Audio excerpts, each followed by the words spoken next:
Okay, in this lesson, we're going to talk about the turning effects of forces. This is actually the first lesson in a three-part lesson on moments. So let's dive into the content. So in this particular lesson, we're going to talk about what is a moment of force and how to find it. In the next lesson, we're going to define what is a principle of moment, and we were going to do a few questions pertaining to principle of moment. And in the third video, we are going to do a few more harder questions on principle of moment. Okay, so let us start with the simple definition of what is a moment of a force. Okay, a moment of force is a product of a force and the perpendicular distance of the line of action of the force from the pivot.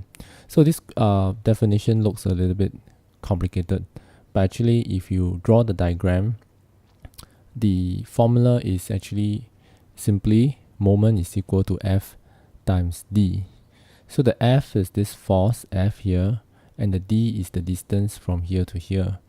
So it is not any particular distance, but it has to be the perpendicular distance. Alright, I'm going to explain further about perpendicular distance later, but it has to be the distance, perpendicular distance from the pivot or fulcrum to the force. Alright, so let's define some of the terms here. So what is line of action? So it is actually defined as the line through the point which the force is acting and is in the direction of the force. So if let's say you have an object and a force is acting at this point, actually you can draw the force to be pulling, or you can even draw it as pushing. In fact, the force has a is effective in this direction, and hence you can actually draw a line to show that the effect of this force is along this line. So this effect is actually called the line of action. Okay, so let's move on to the next definition. What is a pivot? Alright, a pivot is also known as a fulcrum. It is a point of rotation of a body. Alright, let's say you have a ruler and a pivot, which is usually drawn as a triangle. Alright, so a point of rotation is actually a point where it doesn't move, but the body rotates about this point. So if it rotates upwards, it's anti-clockwise, and if it rotates downwards, it's clockwise. Alright, because of this clockwise and anti-clockwise rotation, okay, moment is also a vector quantity. So when you are defining moment, you need to write down the direction of the moment, whether it's clockwise or anti-clockwise. Okay, lastly, what is a perpendicular distance? This is the most important. It's very hard to use words to describe a perpendicular distance, so I rather use diagram to describe. Okay, so if again you have a pivot and a ruler, okay, if the force is acting directly downwards, the perpendicular distance will simply be the distance from the pivot to the force, but this distance has to be perpendicular.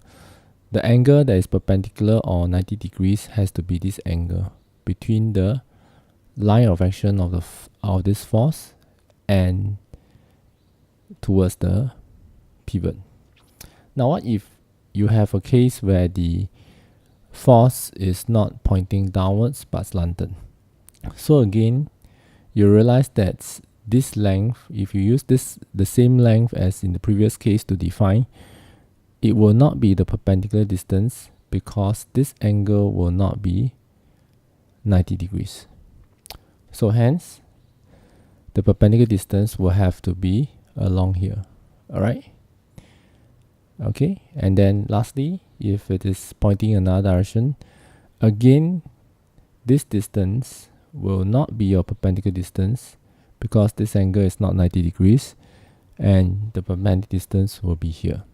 So how exactly do you find the perpendicular distance? Is there a procedure or a method? So I'm going to explain to you now. This method is very similar to what you find in your slides and your textbook. So let's say the force is slanted to the right.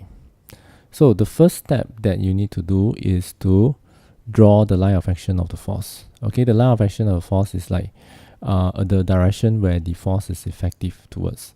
So it can be you have to draw it forward and backward, and it has to be drawn dotted because it doesn't represent exactly the point where it is acting.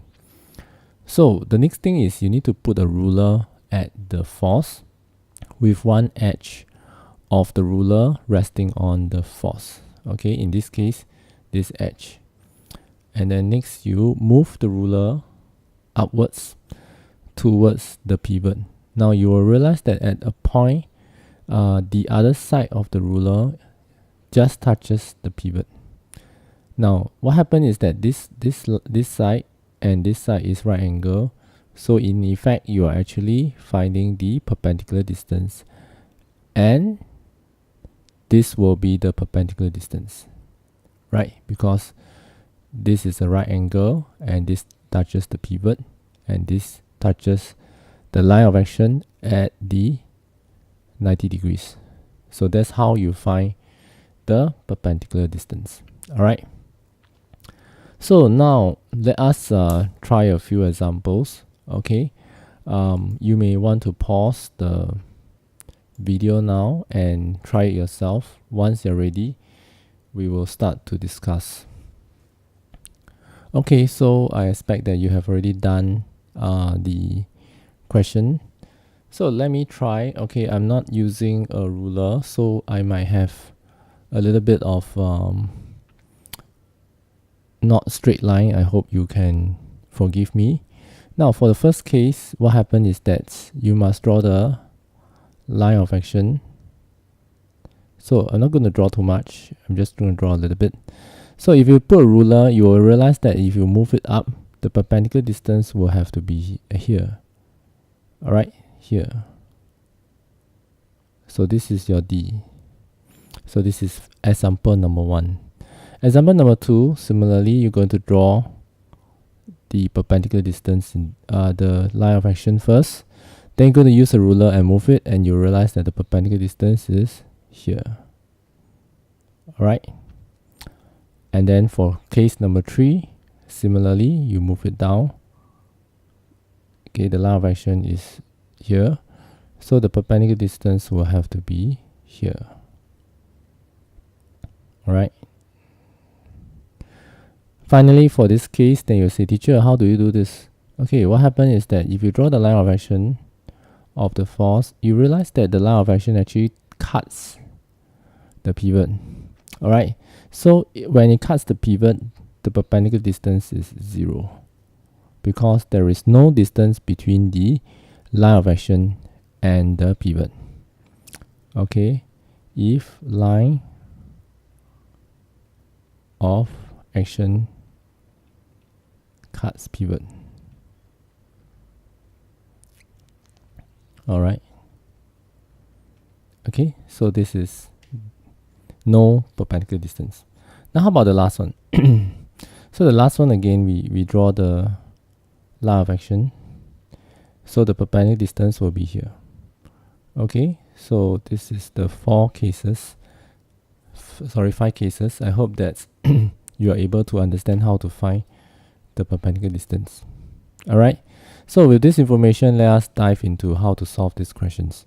Again, you may want to pause at this point in time and try. Okay, so I expect that you have already found the answer and you have unpaused me. So in the first case, what is the moment of force? So first of all, you need to know that this is the perpendicular distance because this is the line of action, and then this will be your perpendicular distance is perpendicular. So moment, let me just use short form M. Okay, I hope you don't mind. Is F times D. So it's going to be 12 Newton meter. But this is not complete. You need to tell me whether it's clockwise or anti-clockwise. So again, I use short form is anti-clockwise. This will be a more complete answer. Magnitude and direction because moment is a scalar. Now for the second case, right? Moment will be what? So first of all, we draw the line of action again. So after I draw the line of action, you realize that actually this will be your perpendicular distance, right? Because this angle will be 90 degrees. Similar for this one, 90 degrees. So because of that, you're going to get 10 times 5, which gives you 50 Newton meter, and it's going to be anti-clockwise again. Alright? Correct? So I hope that you understand. Let's move on. Now what if you have these two cases? Now for this case, alright, again, you draw the line of action. Okay, you will draw all the way until here. Then you realize that it is this distance is the perpendicular distance. But this distance is actually the same as this 3 meters. Okay, so basically because of that, you can actually use the 3 meters as the perpendicular distance. So it's 10 times 3, which is 30 Newton meter anti-clockwise again. Then lastly, okay, if you have a pivot and then this is the line of action, what happens is that the line of action actually crosses the pivot. So that means that D is 0 because there is no perpendicular distance from the pivot. So because of that, M is 0 Newton meter. Alright, so I hope that you got all this correct. So what happens if you have more than one force? Okay, if you have more than one force, please do not add up the forces and then try to find the average, because this is a sum of moment, not sum of forces. So individual force have its own own independent moment. And another thing you need to take note is that when they are rotating in the same direction, that means this 12 Newton force and this 5 Newton force causes a clockwise moment. They add up. Alright, so let us look at the moment. The moment is going to be more than one moment. So it's the moment of this guy and the moment of this guy add together. So the first moment will be 12 times 10. And then the second moment will be 5 times 4. Alright, so you get 120 plus 20, which is 140 Newton. Okay, in this case, be careful, it is in centimeter. So you can put as Newton centimeter, and this direction is clockwise. Now what happens if you have two forces that are rotating in the opposite direction? This is anti-clockwise, while this is clockwise. Sorry, this V shouldn't be there. Okay, so this is anti-clockwise and this is clockwise. So how do you do? So let's say you take anti-clockwise as positive. Okay, clockwise will become negative because they are opposite direction, so they subtract. While this is, the first case is same direction, so they add. So you get 3 times, okay, here be careful, it's not 2 meters because 2 meters is not to the pivot. The perpendicular distance has to be 2 plus 1. This is the perpendicular distance of the 3 Newton from the pivot. So it's going to be 1 plus 2 minus 4 times 1. So you get 3 times 3 minus 4, which gives you 5 Newton meter anti-clockwise. Correct, yes, anti-clockwise. Okay, anti-clockwise. So I hope that in this first lesson you have a better understanding of moment of force, including how to find the perpendicular distance, and what happens you have more than one force, how do you add them together. Alright, so if you have any part that you're not sure, please go back and try and view the video again to better understand. Thank you and have a nice day.